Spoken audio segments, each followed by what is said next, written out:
Asia ఖండంలో మళ్లీ మంటలు చెలరేగుతున్నాయి. పాకిస్తాన్, ఆఫ్ఘనిస్తాన్ సరిహద్దుల్లో తుపాకుల మోతలు వినిపిస్తున్నాయి. ఇన్నాళ్లు నివురుగప్పిన నిప్పులా ఉన్న పరిస్థితులు ఇప్పుడు ఒక్కసారిగా భగ్గుమన్నాయి. వైమానిక దాడులు ఒకవైపు, సూసైడ్ స్క్వాడ్లు సిద్ధమవుతున్నాయన్న వార్తలు మరోవైపు. పాకిస్తాన్, ఆఫ్ఘనిస్తాన్ మధ్య యుద్ధం మరింత ముదురుతోందా? అసలు ఈ ఘర్షణ వెనుకున్న అసలు కథేంటి? యుద్ధం ఇలాగే కొనసాగితే పరిస్థితి ఏంటి? పాకిస్తాన్, ఆఫ్ఘనిస్తాన్ మధ్య యుద్ధ వాతావరణం. గజీబ్-ఉల్-హక్ పేరుతో మిలిటరీ ఆపరేషన్. ప్రతీకారంగా సూసైడ్ స్క్వాడ్లతో ఆఫ్ఘాన్ సిద్ధం. ఆసియా ఖండంలో మరోసారి యుద్ధమేఘాలు కమ్ముకున్నాయి. దశాబ్దాలుగా చెలరేగుతూ చలారుతూ వస్తున్న పాకిస్తాన్, ఆఫ్ఘనిస్తాన్ దేశాల మధ్య ఉద్రిక్తతలు ఇప్పుడు బహిరంగ ఘర్షణల దిశగా వెళ్లినట్టు కనిపిస్తున్నాయి.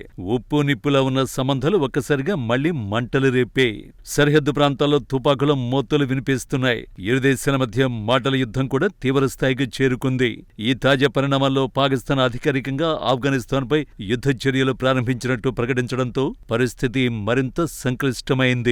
గతంలో జరిగిన దాడులకు ప్రతీకారంగా ఈ చర్యలు చేపట్టామని ఇస్లామాబాద్ చెబుతోంది. మరోవైపు ఆఫ్ఘన్లో అధికారంలో ఉన్న తాలిబాన్ వర్గాలు తాము చేసినవి కేవలం ప్రతిస్పందన చర్యలే అంటున్నాయి. కత్తి దూసింది ఎవరో, రక్తం కారింది ఎవరికో అన్నట్టు ఇరు దేశాలు ఒకదానిపై ఒకటి ఆరోపణలు మోపుకుంటున్నాయి. తాజా ఘర్షణల నేపథ్యం చూస్తే సరిహద్దు ప్రాంతాల్లో ఉన్న పాకిస్తాన్ సైనిక స్థావరాలపై తాలిబాన్ అనుబంధ దళాలు దాడులు జరిపినట్లు సమాచారం వెలువడింది. దీనికి ప్రతిగా పాకిస్తాన్ వైమానిక దళం ఆఫ్ఘనిస్తాన్లోని కీలక ప్రాంతాలపై దాడులు ప్రారంభించింది. ముఖ్యంగా కాబూల్, కాందహార్, పక్తియా ప్రాంతాల్లో వైమానిక దాడులు జరిగినట్లు పాక్ వర్గాలు తెలిపాయి. తాలిబాన్ స్థావరాలు, ఆయుధం నిల్వ కేంద్రాలు లక్ష్యంగా ఈ దాడులు జరిగినట్టు తెలిపింది. సరిహద్దు వెంబడి ఉన్న అనేక పోస్టులు ధ్వంసమయ్యాయని, తాలిబాన్ యోధులు తెల్ల జెండాలు పట్టుకున్నారని కూడా పాక్ అధికార వర్గాలు ప్రకటించాయి.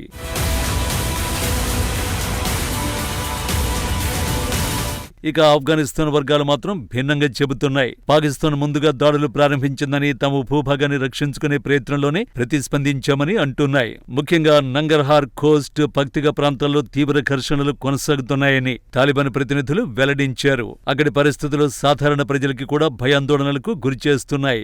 మహిళలు, చిన్నారులు సహా అనేక మంది పౌరులు గాయపడినట్లు వార్తలొచ్చాయి. ప్రాణ నష్టంపై ఇరు దేశాల లెక్కలు పరస్పర విరుద్ధంగా ఉన్నాయి. పాకిస్తాన్ తమ దాడుల్లో 100 మందికి పైగా తాలిబాన్ యోధులు మృతి చెందినట్లు చెబుతోంది. అనేక పోస్టులు నేలమట్టమయ్యాయని పేర్కొంటోంది.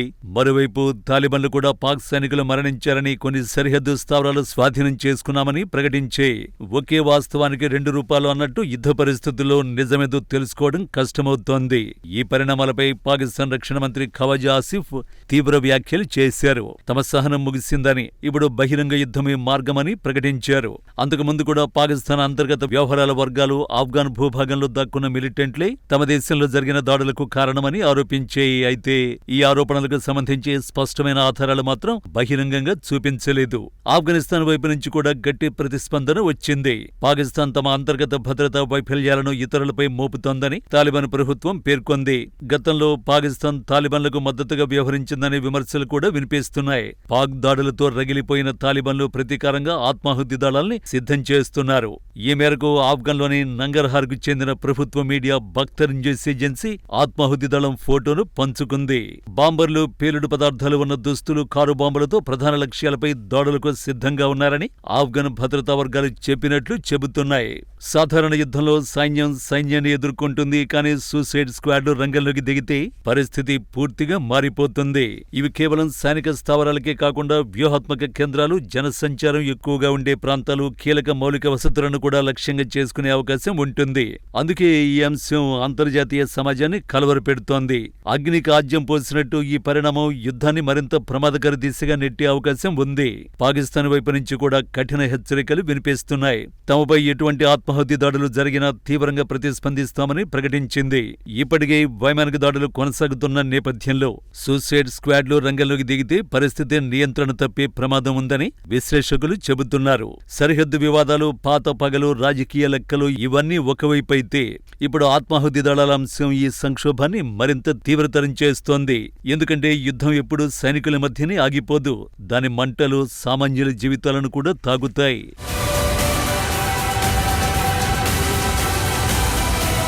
చరిత్రలో కూడా 1950లు 1960లలో సరిహద్దు వివాదాల కారణంగా అనేకసార్లు దౌత్య సంబంధాలు తెగిపోయాయి. ఐక్యరాజ్య సమితిలో పాకిస్తాన్ సభ్యత్వాన్ని వ్యతిరేకించిన ఏకైక దేశం ఆఫ్ఘనిస్తాన్ కావడం కూడా ఈ విభేదాల తీవ్రతను చూపిస్తుంది. పాత గాయం మానకముందే కొత్త గాయం అన్నట్టుగా పరిస్థితి మారింది.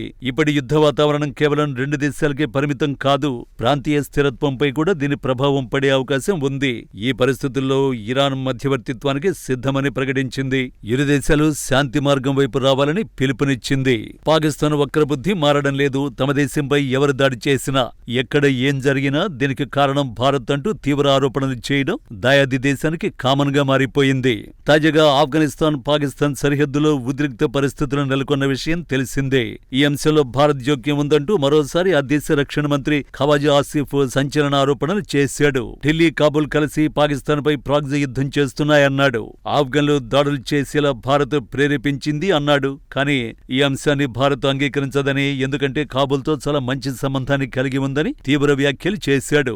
భారత్ నుంచి పాకిస్తాన్ పరోక్ష యుద్ధాన్ని ఎదుర్కొంటోందన్నాడు. ఆఫ్ఘన్ భారత్కు వలస రాజ్యంగా వ్యవహరిస్తోందని, ఈ అంశంపై తమతో ఎలాంటి ఆధారాలు లేకపోయినా వారి మిత్రత్వం అనుమానంగా ఉందన్నాడు. ఇక భారత్ కూడా ఈ పరిణామాలను గమనిస్తోంది. పవిత్ర రంజాన్ సమయంలో జరిగిన వైమానిక దాడులను ఖండిస్తూ ఆఫ్ఘన్ సార్వభౌమత్వానికి మద్దతునిస్తామని భారత విదేశాంగ వర్గాలు తెలిపాయి.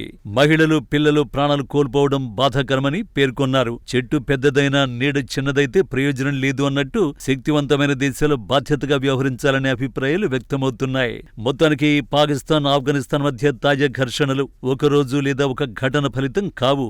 ఇది దశాబ్దాల చరిత్ర, అవిశ్వాసం, రాజకీయ ప్రయోజనాలు, సరిహద్దు సమస్యలు కలగలిసిన సంక్లిష్ట పరిస్థితి.